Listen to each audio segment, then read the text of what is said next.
As I sit in the hospital trying to figure out everything and trying to get ready to go home, I often wonder, I see all this technology, but how AI will affect it. Today we're going to talk about what Elon Musk said about doctors and becoming doctors, and what does healthcare look like as AI comes along. We're going to discuss that. Also, we're going to talk about what Trump is doing. He has had secret meetings about invasion of Greenland. We're going to discuss that a little bit more, and also NATO's thought on it. Then you're going to hear from the ground what people are saying that live in Greenland, what they want. It will actually blow your mind. And then lastly, we're going to end up talking about cognitive warfare and blackouts. Why do I say that? Well, Venezuela, when we went into Venezuela, it's been leaked that there was some very unique technology that come along. Also, there's 2 new line-out items talking about electronic pulses and cognitive pulses. We're going to discuss what's that mean for defense and why we should be ready for just about anything, because some of these stories are pretty creepy. Let's dive into these stories today. This video starts right now.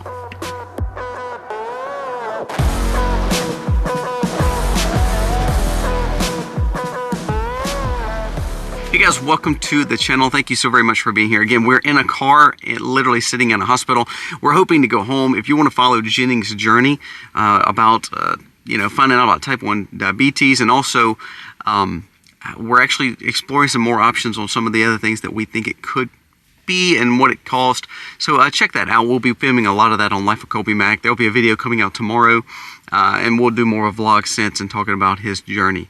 But thank you again for your prayers, and thank you for watching yesterday's video. Now let's jump into the day and the stories that we want to talk about. First, let's talk about what Elon Musk said. I thought this was huge. Elon Musk came out and stated, a person asked him, we need more doctors, we need more nurses, and basically this is the big AI push. They were talking about how we're needing people to be employed and people that have good skills. And a person asked him, said, with all the people getting sick, all the people having all these problems, kind of like I'm sitting in a hospital right now, and there's, thousands upon thousands of people getting treated here. He said this, he said, should we have more people becoming doctors?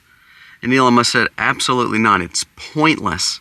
Don't go to medical school. And when you think about that, you're like, wow. We have to have people that does, expertise in medical things. Now, I want to stop just for a second. When we actually did some research on this type 1 stuff with Jennings, it's not genetic because we don't have any genetic markers. So we were talking about different things that could cause it. And we go down these rabbit holes of, parasites and all this stuff. And every time we asked the doctor's like, well, we haven't really heard that. No, I don't know if we ever really explored that. Like, it was a lot of I don't knows. And again, I love human interaction. I don't want computers to take that over, but I thought that was very strange that everything we threw at the doctor that wasn't just the actual status quo, traditional type 1 diabetes, let's treat them with insulin, it blew their mind that we even were discussing it. So what Elon Musk stated, he said in 3 years or less, listen to this now, he's saying this in 2025 to 2026. He says in 3 years or less, meaning he's aiming towards the end of 28, first of 29, Optimus robots will be better surgeons than any human on Earth at scale. By 4 to 5 years, not even close, the best medicine in the world will be free, better than what the president is even doing today. Now, this is where you're going to run into a problem. This is where I believe Elon will be needing extra security. The top 5 biggest lobbyists in America is pharmaceuticals, the healthcare systems, the hospitals associations, and several others that deal with medical clinics and treatments and doctors. So if that's the case, if Elon is right, could it benefit human interaction and humankind? Yes, because what it could do is take the lobbyist and take the back-end deals out of the pharma. Like, for instance, these doctors push certain things. One of the medicines that we were able to get that was pushed on us was like a $600 medicine per month. Well, I imagine there's some kickbacks there. We do self-pay, so a lot of the ones we found generic versions of, but one of them was like $600. Well, that means someone's getting a kickback on this new innovative medicine. Now, do I want to buy it and make sure my kid's safe? Absolutely, if that's the case. But when we talk about exploring other options, it's like, what, huh? I don't know about other options. So something to think about. Is Optimus robots going to be the ones leading the charge in healthcare? Well, the question is, who's over the Optimus robots? Who's going to benefit from them? Who's going to make money off of them? Because our society seems to want to always make money off everything. So something to think about. But as your kid's going in to be a doctor in a medical, better watch out, because can doctors be replaced? I think it goes back to me teaching my children. I teach my children skills and talk about things about making sure they are prepared for things that can't be controlled directly by AI. I want to jump into this next story. First, before we actually talk about this announcement from Donald Trump and something that came out kind of secretly, this actually was shared by Nick Shirley, of all people. He went to Greenland and he asked several people, interviewed it. You can go watch the whole video. But just talking about here, he says, he interviewed several people and they were asking, are you wanting to be a part of America, or do you want to stay part of Denmark and kind of the way everything's gone so far, status quo? Several of them were like, no more Danish. They all lie to us.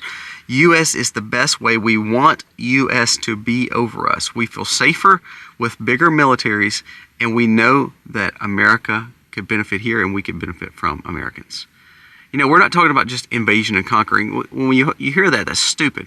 Really, we're talking about almost like a treaty or a Louisiana Purchase style thing or Alaska Purchase thing, where we come in and we pay a lot of money to a lot of these people and we get the benefits of this area. We think of Guam, Puerto Rico. We think of what we just did in Venezuela. We think about the purchases of things like Alaska, Hawaii, Texas, and the Louisiana Purchase. All those things were beneficial, where it did not take just massive casualties in 30-year wars. It took diplomacy. It took money, it took power, it took strength, and I think that's what Trump is wanting to do here. Now, several people were interviewed, of course. They were all saying that it could only benefit because they know they would make more money and be safer. The reason I bring that up is because this report right here. Breaking, Europe is moving troops into Greenland right after President Trump said the quiet parts out loud. President Trump warned that the world could see us moving to where U.S. needs Greenland for national security.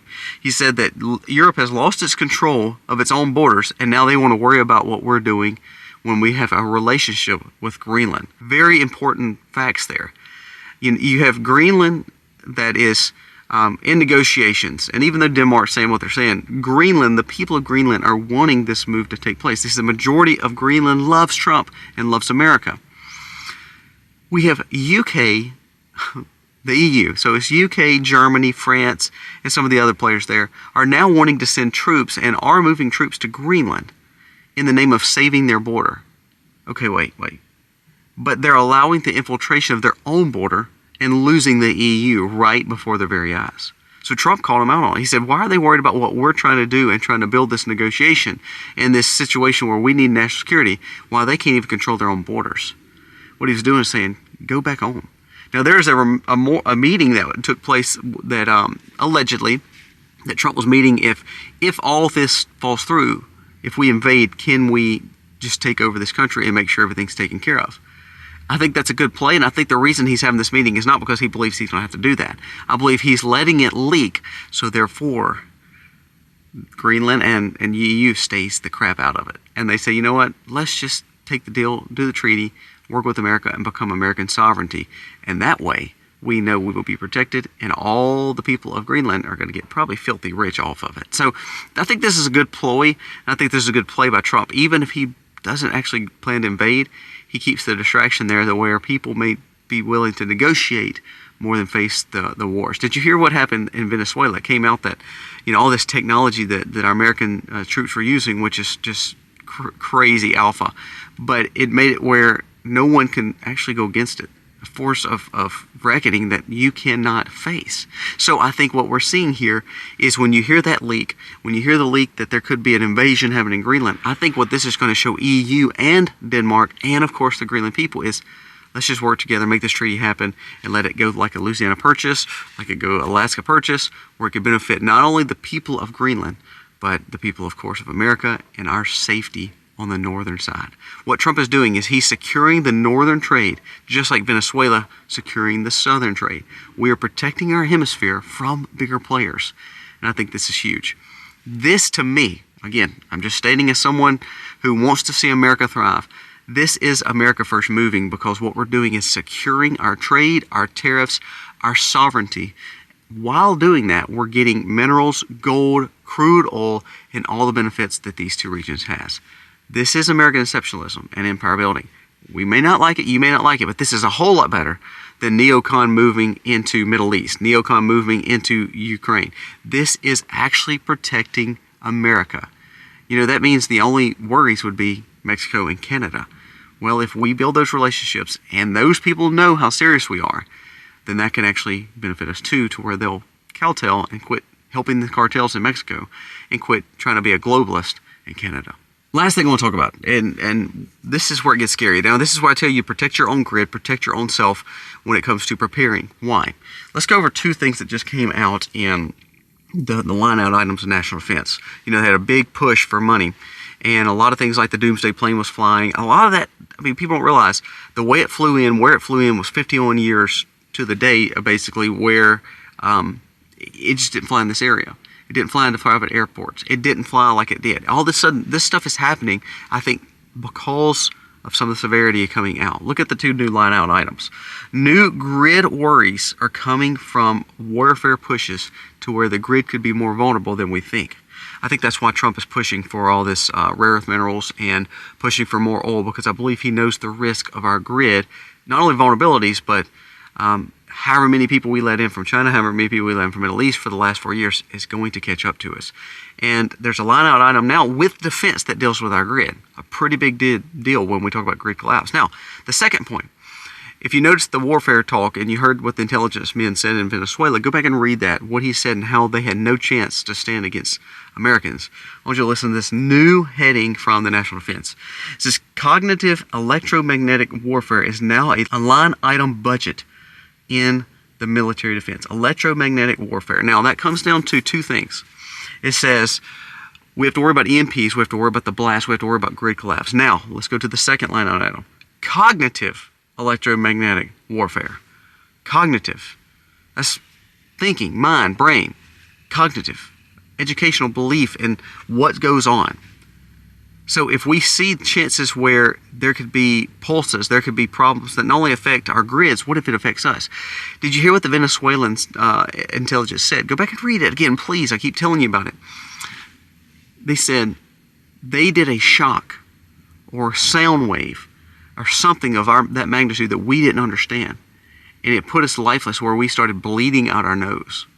Now, do I want this technology in America to have this technology? Yes, but what I'm worried about is if America has this technology, if a bad player comes in charge, what could they do to their own people? Not only that, if we have this technology, does China, Russia, or any other big players have this technology where it can literally attack us cognitively by using some kind of pulse? Now, I don't know if you watch movies and shows, but we just saw this in the big hit series Stranger Things, where to protect themselves, the military did a pulse, and it electrified Eleven, the character Eleven, and it made it where she was powerless. And when you start thinking about that, that gets a little crazy. So when we talk about AI, we talk about the dangers of it. We talk about the fact of grid collapse. We talk about the innovations and the security risk on our hemisphere. This is pretty scary when you hear the technology coming out of our military. Now, I want to leave you with this. Things that I've gained from this information and what I've been going through with this scenario with being at the hospital. I realize that human beings do need help, understanding, and wisdom, because a lot of these people are trained by pharma and trained by the health care initiatives, and they really have not done their own due diligence and research. Now, are they brilliant people? Yes, I'm not saying that. But I'm scared that we are hearing only the sides that are biased when it sells medicine, when it does all the things that it does. So I think that AI technology with learning and with education and with doctoring could be a good thing only if we have good people in charge. Elon Musk is going to be a trillionaire next year. And so far, he still lives in a little small home, still doesn't, he actually says, I'm still introverted, I still don't go out in public because my life is at risk. If he goes after these lobbying firms, not only that, the politics of it, he is going to be at risk.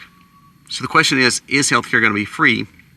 And how many people are going to lose out money on that big situation? And if they start losing out trillions of dollars, which is what the healthcare industry makes, is Elon's risk? Is he at risk? And is his robots going to be used for wrong things to then say, you know what, the robots don't know what they're talking about, go back to humans? I don't know, something to think about. What I realized today is everything I've paid for in this hospital has cost me tens of hundreds of dollars, way more than it should. The medicine's thousands of more than it should. This whole stay will probably cost 10 to 15 grand.